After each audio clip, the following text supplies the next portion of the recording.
Hello दोस्तों, आप सभी का फिर से स्वागत है मेरे चैनल पर। तो चलिए फिर आज की एक और नई कहानी को शुरू कर लेते हैं। मेरा नाम फ़ातिमा है। क्या आप जानना चाहते हैं कि बंगाल की औरतें अपने पति से रिलेशन बनाने से पहले अपनी नाभि पर लहसुन का तेल क्यों लगाती हैं? तो चलिए इसके लिए मैं आपको सुनाती हूँ एक दर्दनाक कहानी। सुबह हो चुकी थी। आज का मौसम बड़ा सुहाना था। मैं अपनी चाची के साथ किचन में नाश्ता बनाने में बिजी थी। सामने ही मेरी चाची का चचेरा भाई सलीम मुझे टकटकी लगाए देख रहा था और उसका मुझे यूँ देखना मुझे बहुत अच्छा लग रहा था, क्योंकि मैं सलीम को पसंद किया करती थी। सलीम का हमारे घर बहुत आना जाना था। सलीम भी मुझे बहुत पसंद किया करता था। मेरी उम्र अभी सिर्फ 16 साल की ही थी और मुझे सलीम से बेइंतहा मोहब्बत हो गई थी। उसके दिल में भी मेरे लिए उतना ही प्यार था। आज की सुबह बहुत चमकीली थी, लेकिन मुझे नहीं पता था कि कल की सुबह मेरी ज़िंदगी में अंधेरा बनकर आएगी और उसके बाद मेरी ज़िंदगी पूरी तरह बदल जाएगी। सलीम हमारे घर पर 3 दिन से आया हुआ था। नाश्ता करने के बाद सलीम अपने ऑफिस के लिए निकल गया और मैं उसके जाने के बाद चाची के बाकी कामों में बिजी हो गई। मेरे माँ बाप का देहांत बचपन में ही हो गया था। वे मुझे बहुत जल्दी छोड़कर इस दुनिया से चले गए थे। मेरे अलावा मेरा कोई और भाई बहन नहीं था। बचपन से मुझे चाचा ने पाला। वह मेरे माँ बाप की जगह तो नहीं ले सकते थे, लेकिन हाँ, उन्होंने मुझे इज्जत की छत दी हुई थी। सुबह से काम करते करते टाइम इतना हो गया कि मुझे पता ही नहीं चला। चाची किचन का काम ख़त्म करके अपने कमरे में आराम करने चली गई और मैं वहीं किचन में रह गई। तभी अचानक मुझे गेट पर खड़खड़ाहट की आवाज़ आई। मैंने जाकर दरवाज़ा खोला तो सामने एक अजीब सा लंबा चौड़ा आदमी खड़ा था, जिसकी चुभती नज़र मुझे बहुत अजीब लगी। मैंने अपने आप को उसकी नज़रों से बचाने के लिए अपने कपड़ों को ठीक किया। मैं देखने में बहुत खूबसूरत थी और यही खूबसूरती कभी कभी मेरी परेशानी बनती थी। मैं जब भी घर से बाहर जाती तो बहुत से लड़कों की नज़र मुझ पर रहा करती थी। इसी वजह से जब भी घर से बाहर निकलती अपने चेहरे को ढक कर निकला करती थी और इसी समय मैं उस आदमी से अपनी खूबसूरती छुपाने की कोशिश कर रही थी। वह आदमी चाची के बारे में पूछ रहा था। मैं दरवाज़ा बंद करने लगी और चाची को अंदर से बुलाने जाने लगी। तभी उस आदमी ने दरवाजे को हाथ लगाकर रोक दिया और कहने लगा, दरवाज़ा खुला रहने दो, मैं कोई गैर नहीं हूँ। और कहने लगा, जाओ अपनी चाची को बुलाओ। मुझे उसकी ये बात बहुत अजीब लगी, क्योंकि आज से पहले मैंने उसे इस घर में नहीं देखा था। मजबूरन मुझे दरवाज़ा खुला छोड़कर ही अंदर जाना पड़ा। यह काम बहुत मुश्किल था, लेकिन मुझे करना पड़ा। मैं तेज़ी से भागकर चाची के कमरे में गई और चाची को उस आदमी के बारे में बताया। चाची इस आदमी के होली के बारे में सुनते ही घबरा गई और कहने लगी, जाओ तुम किचन में जाकर अपना काम करो और दरवाजे पर आने की ज़रूरत नहीं है। मैं अपना काम करने लगी, किचन में चली गई। चाची दरवाजे पर उस आदमी से मिलने के लिए गई। चाची उस आदमी से दबी दबी आवाज़ में कुछ बातें कर रही थी, लेकिन कुछ समझ नहीं आ रहा था कि आखिर बातें क्या हो रही हैं। मैं मन ही मन सोचने लगी कि चाची आखिर इस आदमी से चुपके चुपके क्या बात कर रही है और यह आदमी चाची से मिलने क्यों आया है। थोड़ी देर में चाची किचन में आई और मुझसे कहने लगी कि तुम्हें इस आदमी के बारे में अपने चाचा इस सलीम को बताने की ज़रूरत नहीं है। मुझे सुनकर बहुत ही अजीब लगा। मेरे चाचा ऑफिस के काम से दूसरे शहर में सुबह ही निकल जाया करते थे और फिर रात को ही लौट कर आया करते थे, लेकिन दिन में कई बार फ़ोन करके चाची से बात कर लिया करते थे। चाचा जी मुझे बहुत प्यार किया करते थे, क्योंकि उनकी अपनी कोई औलाद ही नहीं थी। वह मेरी बहुत परवाह किया करते थे, इसलिए शायद चाची ने सख्ती से मुझे मना किया था कि मैं कोई बात ना बताऊं। लेकिन अब मेरे मन में एक अजीब सी जिज्ञासा हो गई थी कि आखिर चाची इस आदमी को चाचा से क्यों छुपाना चाहती है। वह आदमी देखने में एक बहुत ही बदमाश की तरह था। मैं सोचने लगी, आपकी चाची इस आदमी से क्या संबंध है। लेकिन फ़िलहाल मैंने इस आदमी के बारे में न ही चाचा को बताया और न ही सलीम को। मैंने सोचा, ऐसी बातें छुपाए नहीं छुपती, एक दिन सबके सामने अपने आप ही बात आ जाएगी। इसी रात जब सलीम रात को ऑफिस से लौटा तो मेरे कमरे में आया और मुझसे कहने लगा, फ़ातिमा, मैं जल्दी सी दीदी से तुम्हारे मेरे रिश्ते की बात करूँगा और फिर जल्दी ही हमारी शादी हो जाएगी। मैं उसकी बातों पर मुस्कुराई और सोचने लगी, अभी तो मैं बस 16 साल की हूँ और तुम 24 साल के। तुम्हारी तो अभी नौकरी भी पक्की नहीं है, बहुत कम पैसे कमाते हो, तो फिर तुम मुझे इस घर में कैसे रख सकते हो। जो मेरे मन में था मैंने सलीम से कह दिया, इसलिए अभी हमारी शादी होना मुश्किल है। लेकिन सलीम कहने लगा कि हमें जल्द ही शादी करनी पड़ेगी और इसके पीछे की वजह है। और रही नौकरी की, तो मैं एक नौकरी जल्दी ही ढूंढ लूँगा और फिर शादी करके हम दूसरे शहर में शिफ्ट हो जाएंगे। मुझे भला क्या एतराज़ होना था। मैंने कहा, अगर चाची मान जाती है तो मैं तैयार हूँ। मेरी इस बात पर सलीम बहुत खुश हुआ और उसने अपने हाथों से मेरे हाथों को थाम लिया। उसकी इस तरह से छूने से मेरे अंदर एक अजीब सा एहसास हुआ था। यह दिन तो इसी तरह गुजर गया। कुछ दिन बाद फिर से वही आदमी अचानक से घर आ गया। इस बार वह सीधा अंदर आया था। चाची ने उसे अपने कमरे में बिठाया। मैं किचन में थी। चाची किचन में आई और टोकरी से एक लहसुन का टुकड़ा अपने हाथ में छुपा लिया और मुझसे कहने लगी, मेरे कमरे की तरफ बिल्कुल भी मत आना जब तक तुम्हें मैं ना बुलाऊं। मैं चाची के हाथों में उस लहसुन की कली को देख रही थी। मुझे बहुत ही अजीब लग रहा था। इतना कहकर चाची अपने कमरे में चली गई। मुझे कमरा बंद करने की आवाज़ आई। अभी लगभग 1 घंटा हो चुका था। घर में बिल्कुल सन्नाटा था। थोड़ी देर बाद चाची की आवाज़ आई कि 2 गिलास ठंडा पानी लेकर आओ। मैं पानी लेकर चाची के कमरे में गई। जैसे ही मैं दरवाजे के पास पहुंची, मुझे चाची और उस आदमी की बातें करने की आवाज़ आई। मुझे आता देख दोनों खामोश हो गए, लेकिन तभी मेरी नज़र चाची की तरफ गई। चाची की हालत कुछ अजीब सी थी। पहले उनके बाल अच्छे से बंधे हुए थे, लेकिन अब उनके बाल बिखरे हुए थे और कपड़े भी अजीब तरह से लग रहे थे। मैं चाची को देख ही रही थी, तभी वह आदमी चाची से बोला, क्या ये तुम्हारी बेटी है? ये तो बहुत खूबसूरत है। तुम्हें अब इसकी शादी कर देनी चाहिए। इसके लिए जल्दी रिश्ता मिल जाएगा। अब तुम्हारी तो उम्र हो गई है, तो इसकी शादी तुम्हें कर देनी चाहिए। मैं उसकी बातें सुनकर पानी पानी हो गई। वह आदमी मेरे लिए अनजान था, लेकिन वह चाची से इस तरह से बातें कर रहा था, ना जाने चाची का कितना करीबी है इंसान हो। मैं उसकी बातों से खुश भी हो गई थी, क्योंकि वह मेरी खूबसूरती और जवानी की तारीफ़ कर रहा था। ऊपर से उसने मेरी शादी की बात भी कर दी थी, जो मुझे अच्छी लगी। चाची ने हंसकर जवाब दिया, अब इसकी उम्र हो गई है, इसकी शादी करना मेरी जिम्मेदारी है। सच में यह जवान हो चुकी है। इतना सुनना था कि मैं शर्म से लाल हो गई और कमरे से बाहर चली गई। लेकिन चाची का उस अनजान आदमी के सामने मेरी जवानी की तारीफ़ करना मुझे कुछ बुरा भी लगा था। उसके बाद वह थोड़ी देर तक बातें करते रहे और कुछ देर बाद वह आदमी चला गया। चाची ने उसके जाने के बाद फिर से वही मुझसे कहा कि अपने चाचा और सलीम को यह बात मत बताना। लेकिन तभी इत्तेफाक से सलीम घर पर आ गया। उसकी तबीयत कुछ ख़राब थी, इसलिए वह अपने घर नहीं गया, डायरेक्ट हमारे घर आ गया। उसने उस आदमी को निकलते हुए देख लिया था। अंदर आते ही वह मेरे पास आया और कहने लगा, फातिमा, यह आदमी कौन था? मैंने साफ मना कर दिया कि मुझे नहीं पता, यह आदमी चाची से मिलने आया था। इतना सुनते ही सलीम तुरंत चाची के कमरे में चला गया। तभी अचानक फिर से चाची के कमरे से दोनों की चीखने और लड़ने की आवाज़ें आने लगी। ना जाने उन दोनों के बीच में क्या बहस हो रही थी। सलीम चाची से बहस कर रहा था, चाची उसे बुरा भला कह रही थी। ना जाने उन दोनों के बीच क्या चल रहा था, लेकिन इतना मैं ज़रूर समझ गई थी कि उस आदमी को लेकर ही कुछ बहस हो रही है। और जब वह कमरे से बाहर आया तो उसका चेहरा गुस्से से लाल था। वह सीधा स्टोर रूम में गया और अंदर से दरवाज़ा बंद कर लिया। उसकी थोड़ी सी तबीयत ठीक नहीं थी और आज वह यहीं पर रुकने वाला था। उसके बाद चाची भी काफ़ी देर तक अपने कमरे से बाहर नहीं आई। रात हुई तो खाना बनाने के बाद चाची को खाना खाने के लिए बोलने चाची के कमरे में गई। चाची गुस्से में थी, कहने लगी, जाओ तुम जाकर खाना खा लो और सो जाओ।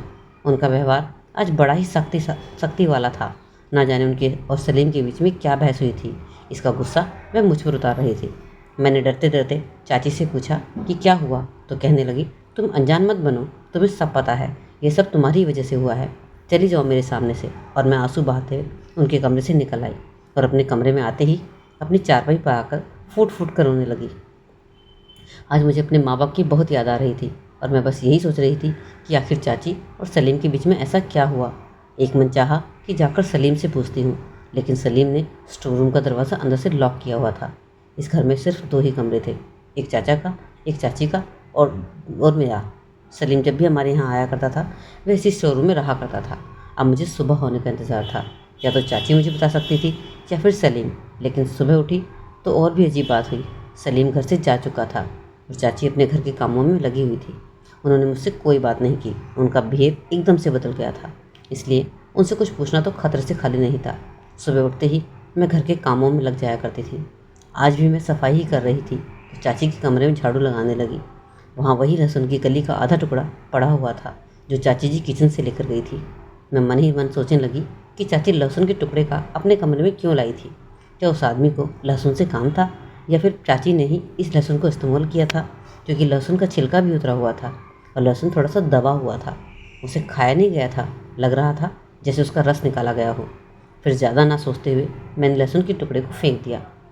थोड़ी देर बाद चाची मेरे पास आई और कहने लगी, चलो फातिमा, बाज़ार चलना है, कुछ सामान लाना है।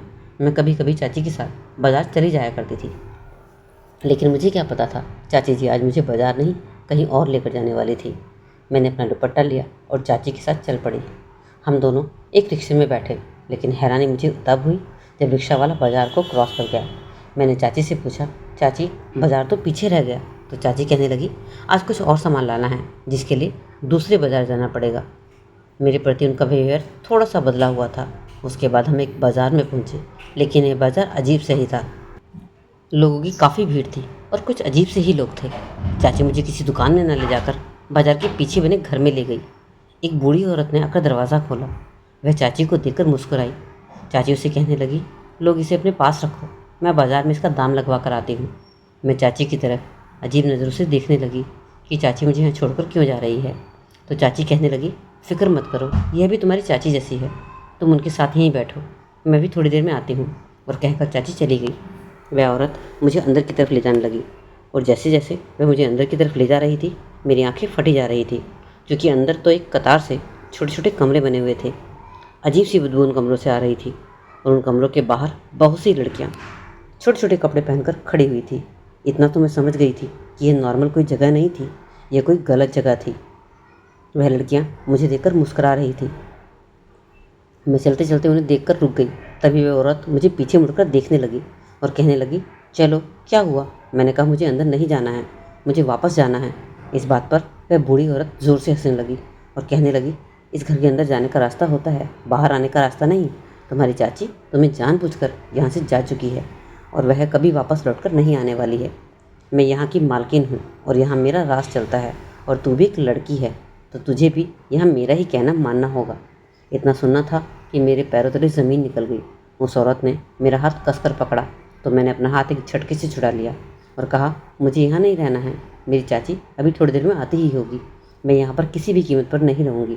और जैसे ही मैं भागने के लिए पलटी, उस औरत ने मेरी कमीज़ को इतनी तेज़ पकड़ा कि वह फट गई।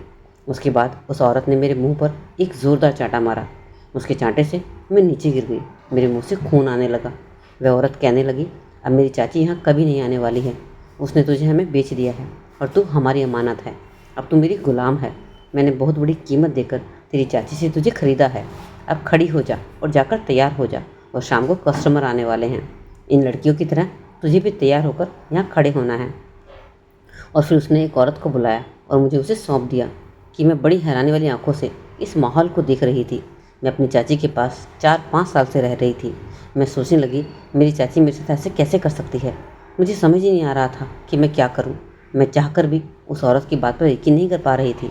मुझे लग रहा था कि एक सपना है और थोड़ी देर में मेरी आँख खुलेगी और ये भयानक सपना टूट जाएगा। लेकिन ये सपना नहीं था, सच्चाई थी। वह दूसरी औरत मुझे कमरे में ले गई। उसने मुझे वहाँ एक महकते पानी में नहलाया। मेरे रोने धोने, चीखने चिल्लाने का उस औरत पर कोई असर नहीं हो रहा था। वह कहने लगी, तो जैसी लड़कियां हैं रोज़ आती हैं, रोती हैं, चिल्लाती हैं, लेकिन रोने का कोई फ़ायदा नहीं है। अब यही तुम्हारी ज़िंदगी है, तुम्हें और लड़कियों की तरह बिस्तर पर जाना ही होगा। तो जितना जल्दी हो सके कबूल कर लो कि यही एक हकीकत है, और अगर तुम नहीं मानी तो तुमसे ज़बरदस्ती ये काम करवाया जाएगा। उसकी बात सुनकर मेरे शरीर में करंट सा दौड़ गया। मैं सिर्फ 17 साल की थी और इस धंधे में मुझे धकेला गया। वह औरत मुझे कमरे में ले गई जहाँ से बहुत ही रोने धोने की और चीखने चिल्लाने की आवाज़ें आ रही थी। वह कहने लगी, देखो इन लड़कियों को, ये लड़कियाँ भी तेरी तरह यहाँ रहने और इस काम को करने से मना कर रही थी, इसलिए इन्हें यहाँ बंद करके रखा गया है और ना ही इन्हें कुछ खाने को दिया जाता है। अगर तुमने भी ऐसी हरकत की तो तुम्हारा भी यही हाल होने वाला है। फिर उस औरत ने मुझे एक दुल्हन की तरह तैयार कर दिया। थोड़ी ही देर में वही बूढ़ी औरत कोठे की मालकिन भी आ गई और वह मुझे देखकर कहने लगी, अरे तू तो सच में बड़ी खूबसूरत है, तेरे तो यहाँ पर बहुत अच्छे दाम मिलेंगे।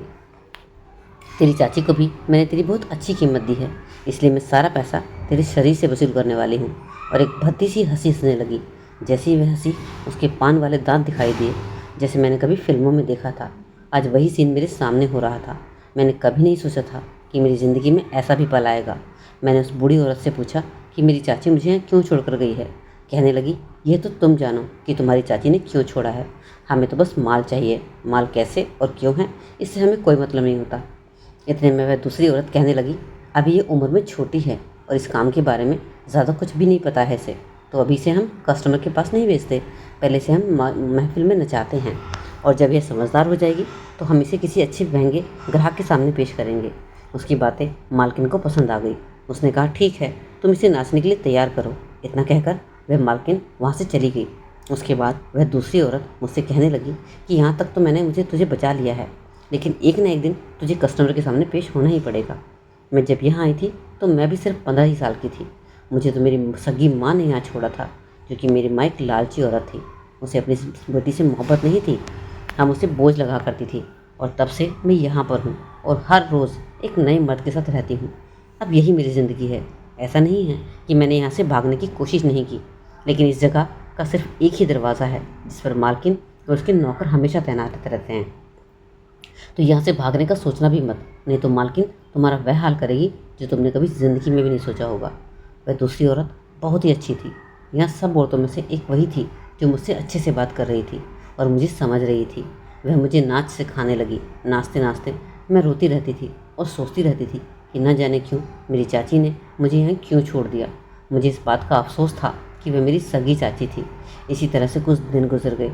अब रोते रोते मेरी आंखों का पानी भी सूख गया था। अब मैंने मान लिया था कि मुझे यहीं रहना है। मेरी चाची कभी वापस नहीं आने वाली है। न जाने उसने मुझे किस बात सब का बदला लिया था। न जाने सलीम ने उस दिन उनसे क्या कहा था। अब यह बात राज बनकर रह गई थी। मैं जानना चाहती थी, लेकिन अब यहाँ मुझे मेरे सवालों का जवाब देने वाला कोई नहीं था। अब मुझे यहीं 1 महीना हो गया था। मुझे इस कोठे के रूल और यह नाचना सब सिखा दिया गया था। अब मैं भी इस महफिल का हिस्सा बनी थी। मुझे बहुत से शराबी आदमियों के सामने नाचने के लिए छोड़ दिया जाता था, जिनकी गंदी नज़रें मुझे खाने को दौड़ती थी। हमें ऐसे कपड़े पहनाए जाते थे जिससे हमारा आधा शरीर बाहर झांकता था। बाकी की पुरानी लड़कियां इस काम को करने में माहिर थी, लेकिन मैं तो आज तक बाहर कभी नहीं निकली थी। ना ही मैं सलीम के सिवा किसी दूसरे मर्द से बात किया करती थी। और यहाँ इन सब अजीबोगरीब मर्दों के बीच मुझे अपना हुस्न दिखाकर नाचना पड़ रहा था। मैं थोड़ा सा भी रुकती तो इस कोठे की मालकिन मेरी तरफ चाकू दिखाकर मुझे डराने की कोशिश करती। मुझे उनसे बहुत डर लगा करता था। जिस दिन भी मैं नाचने में आनाकानी करती, उस दिन मेरा खाना पीना बंद कर दिया जाता था। इसलिए अब मैंने इस ज़िंदगी को अपना लिया था। अब नाचने गाने को और अच्छी तरह से सीखना शुरू कर दिया था। और फिर इसी तरह से 2 महीने बीत गए। एक दिन एक आदमी आया और उसने मेरी कीमत 50,000 लगाकर एक रात के लिए ख़रीद लिया। थोड़ी देर बाद वह दूसरी औरत मुझे तैयार करके उस कमरे में भेजने की तैयारी करने लगी। आज कोठे की मालकिन बहुत खुश थी। उसे पहली ही बार में मेरी अच्छी कीमत मिल गई थी। मेरी आंखों से आंसू बह रहे थे। मैं उस कमरे में नहीं जाना चाहती थी। नाचने तक तो ठीक था, मैंने अपने आप को तैयार कर लिया था, लेकिन अब तक मैंने किसी ऐसे के साथ रात नहीं गुजारी थी। वह दूसरी औरत मुझे प्यार से समझा रही थी कि कस्टमर के सामने ज़्यादा रोना धोना मत करना। तुम जितना चिल्लाओगी वह कस्टमर तुम्हें उतना ही ज़्यादा परेशान करेगा। इससे बेहतर होगा कि अपने आप को इस बात के लिए तैयार कर लो और कस्टमर के साथ रात गुजार कर वापस आ जाओ। सोच लेना कि वह तुम्हारा पति है तो तुम्हें आसानी होगी। मुझे पूरी तरह तैयार करके वह औरत शीशे के सामने ले गई और कहने लगी, कभी कभी ये खूबसूरती ही हमारी दुश्मन बन जाती है। तुम्हारा गोरा चिट्टा शरीर और यह खूबसूरत चेहरा ही आज तुम्हारे लिए मुसीबत बन गया। अगर तुम इतनी खूबसूरत ना होती तो कोई कस्टमर तुम्हारे दाम न लगाता। और मेरे साथ भी यही परेशानी है, मेरी खूबसूरती। आज मैं 42 साल की हूँ, लेकिन मेरी खूबसूरती अब भी बरकरार है।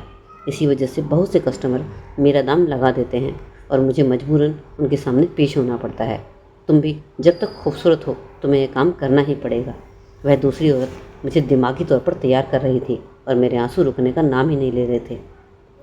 मुझे बार बार चाची और सलीम की याद आ रही थी। मुझे यकीन नहीं हो रहा था कि मेरी चाची जानबूझकर मुझे यहाँ छोड़कर गई है। शायद सलीम भी इस सब का जिम्मेदार था। जब मैं पूरी तरह तैयार हो गई तो वह औरत मेरी नज़र उतारने लगी और कहने लगी, एक गहरी सांस भरो और उस कमरे में जाओ और कस्टमर के सामने अपने आप को अपने हवाले कर दो। अब मेरे पास भी इसके अलावा कोई रास्ता नहीं था। मैं उस छोटे से कमरे की तरफ गई जिसमें बहुत अंधेरा सा था। बस एक छोटा सा पीला बल्ब जल रहा था। मैं मन ही मन सोच रही थी कि मैं जाते ही उस आदमी के सामने गिड़गिड़ाऊंगी, उसके पैरों में पड़ जाऊंगी, उससे रहम की भीख मांगूंगी कि वह मुझसे ज़बरदस्ती ना करे। शायद उसे मुझ पर तरस आ जाए, क्योंकि मैं बहुत ही कम उम्र की थी और जिस आदमी ने मुझे ख़रीदा था उसकी उम्र लगभग 40 से 45 साल की थी। मेरे हिसाब से वह मेरे पिता समान था, लेकिन मुझे नहीं पता था कि यहाँ जो आदमी आते हैं वह इन्हीं औरतों की तरह कट्टर दिल होते हैं। जैसे ही मैं कमरे में गई, इस आदमी के चेहरे पर एक भयानक मुस्कुराहट दौड़ गई। मेरी निगाह उसके चेहरे पर गई तो मेरे रोंगटे खड़े हो गए। उसके माथे पर एक बहुत बड़ा निशान था और उसकी एक आँख पूरी तरह लाल थी और उसकी नज़रें मेरे शरीर पर टिकी थी। मैं उसे देखते ही वहाँ से भागने की कोशिश करने लगी, लेकिन उसने मुझे पीछे से कसकर पकड़ा और कहने लगा, कहाँ भागी जा रही हो? मैंने तुम्हारे इतने दाम दिए हैं, इसलिए नहीं कि तुम ऐसे नखरे दिखाओ। उसका मुंह खोलते ही शराब की बहुत गंदी बदबू से मेरा दम घुटने लगा। वह मुझे पकड़ कर कहने लगा, चल आ जा बिस्तर पर और आजा, ज़्यादा नखरे करने की ज़रूरत नहीं है।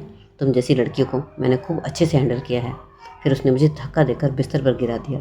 तभी अचानक मेरे दिमाग में उस दूसरी औरत की बात आई जिसने मुझे कहा था कि उस आदमी के पास जाने से पहले अपनी नाभि में लहसुन का रस लगा लेना। उसने एक लहसुन का टुकड़ा मुझे नाखून मार कर दिया था, लेकिन मैं उसका इस्तेमाल करना भूल गई थी। लेकिन जैसे ही मुझे याद आया, मैंने अपने हाथ में रखा लहसुन का टुकड़ा दबाकर उसका रस अपनी नाभि पर लगाना शुरू कर दिया और जल्दी मैंने सारा लहसुन का टुकड़ा अपनी नाभि पर मसल लिया। और फिर वही हुआ जो मेरे साथ होना था। उस आदमी ने पूरी रात मेरे जिस्म को नोचा और अपने पूरे पैसे वसूल किए। मेरे लाख चिल्लाने और भीख मांगने पर भी उसे मुझ पर तरस नहीं आया। शायद शराब के नशे में चूर था या शायद उसे इस सब की आदत थी। मुझे एक एक मिनट भारी लग रहा था। ना जाने रात कब बीतेगी और कब सुबह होगी। लेकिन एक पल ऐसा आया कि मैं बेहोशी की आगोश में जाने लगी और पूरी तरह बेहोश हो गई। जब सुबह मेरी आंख खुली तो वह दूसरी औरत मेरे सामने बैठी थी। वह आदमी सुबह होने से पहले जा चुका था। उस दूसरी औरत ने मुझे गले से लगाया और कहने लगी, बस बस, आज की रात थोड़ी मुश्किल थी, लेकिन अब तुझे आगे मुश्किल नहीं होगी। लेकिन मेरे लिए तो बहुत मुश्किल भरी रात थी, एक भयानक रात जिसे मैं कभी नहीं भूल सकती। वह दूसरी औरत मुझे अपने कमरे में लेकर गई और पूरा दिन बस मैं उसके सीने से लगकर रोती रही। आज मुझे अपनी माँ की बहुत याद आ रही थी। अगर मेरी माँ जिंदा होती तो मैं इस दलदल में ना होती। आज मुझे समझ आ रहा था, इस दुनिया में सभी रिश्तों से अच्छा माँ बाप का रिश्ता होता है। अपने माँ बाप से ज़्यादा हमें कोई भी अपना नहीं समझता। मेरी सगी चाची ने ही मुझे इस दलदल में धकेला था। सारे रिश्ते नाते झूठे होते हैं, एक माँ बाप ही होते हैं जो अपने होते हैं। यहाँ आकर मेरी पहचान भी बदल चुकी थी। मेरा नाम फातिमा था और यहाँ मेरा नाम शबनम जान रख दिया गया था। अब लोग मुझे इसी नाम से यहाँ पुकारा करते थे। मैं अपना खुद का नाम भूल चुकी थी। पूरा दिन बस उस दूसरी औरत के साथ रही और सोच रही थी कि भगवान, अब कोई कस्टमर मेरे पास ना आए। लेकिन ऐसा नहीं हो सकता था। यहाँ तो एक के बाद एक कस्टमर को आना ही था। कोठे पर एक लड़की की कीमत बार बार ना लगे तो ये कोठा नहीं कहलाएगा। इसी तरह 2 दिन गुजर गए। 2 दिन के बाद फिर से कस्टमर आया जिसकी उम्र 55 साल के आसपास थी। मैंने उस कस्टमर के पास जाने से मना कर दिया तो मालकिन मुझसे कहने लगी, यहाँ पर इनकार की कोई गुंजाइश नहीं है, और मुझे ज़ोरदार थप्पड़ फिर से दे मारा और कहने लगी, अगर तू नहीं मानी तो मैं ज़बरदस्ती तुझे उस कस्टमर के पास छोड़ आऊँगी। उसके बाद उस दूसरी औरत ने मुझे फिर से तैयार किया और फिर से लहसुन का टुकड़ा मुझे हाथ में दिया और कहने लगी, इसे नाभि पर लगाना मत भूलना। मैंने उस लहसुन के टुकड़े को मुट्ठी में अच्छे से दबोच लिया और उस कमरे की तरफ चली गई। उस बूढ़े आदमी ने भी मेरे साथ पूरी रात गुजार ली, लेकिन इस बार मैंने शोर बिल्कुल भी नहीं किया। उस दूसरी औरत की बात सही निकली कि अगर तुम शोर करोगी तो कस्टमर ज़्यादा परेशान करेगा, और आज मुझे कस्टमर ने परेशान नहीं किया था। रात आराम से गुजर गई थी। बिस्तर पर जाने से पहले मैंने लहसुन का रस भी अपनी नाभि पर लगा लिया था। लेकिन मेरे मन में एक सवाल था कि वह दूसरी औरत मुझे लहसुन का टुकड़ा और उसका रस लगाने को क्यों कहती थी। लेकिन अब तक यह मुझे नहीं पता था। अभी यह मेरी ज़िंदगी बन गई थी। अब रोज़ ही मेरे साथ ऐसा होता था। क्या सलीम को मेरी याद नहीं आती थी? क्या उसने कभी अपनी बहन से पूछा नहीं कि मैं कहाँ गई? क्या उसने मुझे ढूंढने की कोशिश नहीं की? क्या वह मुझे भूल चुका था? बस मैं इन्हीं ख्यालों में डूबा रहा करती थी। वह कस्टमर अपना काम ख़त्म करने के बाद चला गया और फिर से मैं उस दूसरी औरत के कमरे में आ गई। वह औरत मुझे देखकर मुस्कुराई और कहने लगी, तुमने उस कस्टमर के पास जाने से पहले अपनी नाभि पर लहसुन के टुकड़े का रस तो लगा लिया था ना? मैंने हाँ में सर हिला दिया। वह दूसरी औरत कहने लगी, तुम मेरी बेटी के समान हो, लेकिन मैं फिर भी तुम्हें उन लोगों से नहीं बचा सकती। अब यही तुम्हारी पहचान बन चुकी है। अगर तुम अब यहाँ से भागने की कोशिश भी करती हो तो ये समाज तुम्हें बाहर जीने भी नहीं देगा। अब तुम धंधा करने वाली बन चुकी हो। वह दूसरी औरत हमेशा मुझे समझाती ही रहती थी, यह बाहर की दुनिया के बारे में सोचना बंद कर दो, और मैंने भी उनकी बातों को अपने मन में अच्छे से संभाल लिया था। अब मुझे यहाँ रहते रहते 8 महीने बीत चुके थे। अब तो मुझे इस काम की आदत बन गई थी। मुझे सिर्फ इतना पता होता था कि कस्टमर है, मेरा इंतज़ार कर रहा है और मुझे उसके पास जाना है। अब मैंने सलीम की दुल्हन बनने के सपने छोड़ दिए थे, क्योंकि अब मैं हर रात एक नए मर्द की दुल्हन बनती थी। लेकिन हर रात वह दूसरी औरत मुझे लहसुन का टुकड़ा देना नहीं भूलती थी और हमेशा कहती, इसे ज़रूर लगा कर रखना। मैंने बहुत बार उस दूसरी औरत से इसका राज जानने की कोशिश की, तो मुझे लहसुन का टुकड़ा नाभि पर लगाने के लिए किस लिए देती हो? तो वो कहती, समय आने पर तुम्हें सब कुछ पता चल जाएगा। लेकिन कभी भी किसी कस्टमर के जाने के से पहले इस लहसुन के रस को लगाना कभी मत भूलना। काफ़ी दिनों से वह दूसरी औरत बीमार सी लग रही थी और ना ही वह अपना इलाज करा रही थी, और वैसे भी यहाँ की औरतें अपना इलाज कराती ही कहाँ थी। और ऐसा होना मुमकिन भी नहीं था, क्योंकि यहाँ अपना कोई भी नहीं था जो हम लोगों की फ़िक्र करता। लेकिन मेरी फ़िक्र करने के लिए यहाँ वह दूसरी औरत थी। और फिर एक दिन फिर से वह मालकिन कहने लगी कि कल कस्टमर आने वाला है और तुम अच्छे से तैयार हो जाना। अब मुझे इन सब की आदत हो चुकी थी, इसलिए मैं बहुत अच्छे से तैयार हो चुकी थी। उस दूसरी औरत ने आज भी मुझे लहसुन का टुकड़ा पकड़ाया। अब मुझसे नहीं रहा जा रहा था। मैं सोच रही थी कि आज मैं जानकर ही रहूँगी आखिर वह मुझे लहसुन का टुकड़ा किस लिए देती है। लेकिन कस्टमर को देर हो रही थी और मुझे वहाँ से निकलना पड़ा। लेकिन मैंने सोच लिया था कि आज मैं ये राज जानकर ही रहूँगी। कस्टमर मेरा इंतज़ार कर रहा था, इसलिए मैं कमरे में पहुँच गई और मैंने उससे पहले ही अपनी नाभि पर लहसुन का रस भी लगा लिया। इतना तो मैं जान गई थी कि इस लहसुन के रस को लगाने में ज़रूर कोई ना कोई राज है, और यह राज सिर्फ मुझे वह दूसरी औरत ही बता सकती थी। मेरे दिमाग में आज लहसुन वाली बात बहुत ज़्यादा घूम रही थी और आज मैंने पक्का कर लिया था कि आज मैं राज जानकर ही रहूँगी। और फिर जैसे ही मैं उस कमरे में पहुँची, सामने बैठे आदमी को देखकर मेरी आंखें फटी की फटी रह गई। वह कोई और नहीं बल्कि सलीम था, जो नशे में चूर था। मुझे देखते ही एकदम उछल कर खड़ा हो गया और हैरानी से कहने लगा, फातिमा, तुम यहाँ क्या कर रही हो? तुम यहाँ कैसे आई? मैंने तुम्हें कहाँ कहाँ नहीं ढूंढा। मैंने फ़ौरन सलीम को धक्का देकर पीछे से टक दिया और कहा, मेरा नाम फातिमा नहीं है, मेरा नाम शबनम जान है। मैं फातिमा बनकर सलीम का सामना नहीं करना चाहती थी। मेरी इज्जत लुट चुकी थी, मैं यहाँ बर्बाद हो चुकी थी। इस कोठे पर 1 साल से थी। मैं अब सलीम का सामना नहीं करना चाहती थी। सलीम मुझे कंधे से झंझोड़ कर कहने लगा, नहीं, तुम फातिमा हो, तुम कोई शबनम जान नहीं हो। मैंने दीदी से पूछा था कि तुम कहाँ गई, लेकिन उन्होंने मुझे यही बताया कि तुम एक लड़के के साथ भाग गई हो। मैं उसकी बात सुनकर हैरान थी और उसके गले लगकर रोने लगी। मैंने उससे सारी कहानी बताई और कहा, तुम्हारी बहन ही मुझे यहाँ छोड़कर गई है। सलीम भी रोने लगा और मेरे कदमों में बैठ गया और मेरे हर सवाल का जवाब देने लगा। उसने बताया कि मेरी बहन ने जिस दिन से ये जाना कि तुम्हारा और मेरा चक्कर है, वह तुमसे नफरत करने लगी थी। उसने ही उस आदमी को अपने फ़ायदे के लिए घर पर बुलाया था और यह प्लान बनाया था कि घर पर यह कह देंगे कि वह एक लड़के के साथ भाग गई है। लेकिन मुझे उनका प्लान पता चल गया था, इसलिए उस दिन मैंने तुमसे कहा था कि तुम मुझे शादी करके दूसरे शहर ले जाऊंगा। दीदी ने हम दोनों की बातें सुन ली थी। वह उस आदमी को घर पर इसलिए बुलाती थी क्योंकि उससे नाजायज संबंध बनाती थी। लेकिन मैं ये नहीं जानता था कि वह आदमी इस कोठे का दलाल था। वह एक नहीं कई मर्दों को अपने साथ संबंध बनाने के लिए बुलाती रहती थी। मैं ये बात जानता था।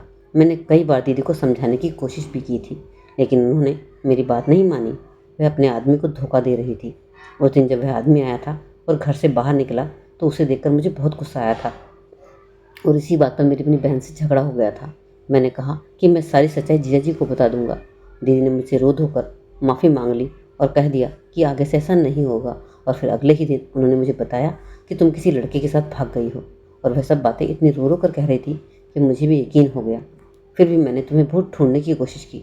दीदी ने जीजा जी को भी यही बताया कि तुम घर से भाग गई हो, और फिर मुझे भी यकीन हो गया कि शायद तुमने मुझे धोखा दिया है। लेकिन मैं ये नहीं जानता था कि दीदी ने तुम्हें यहाँ छोड़ दिया है। दीदी का प्लान यह था, मैं तुमसे दीदी की तरफ से माफ़ी मांगता हूँ। दीदी आजकल बहुत बीमार है।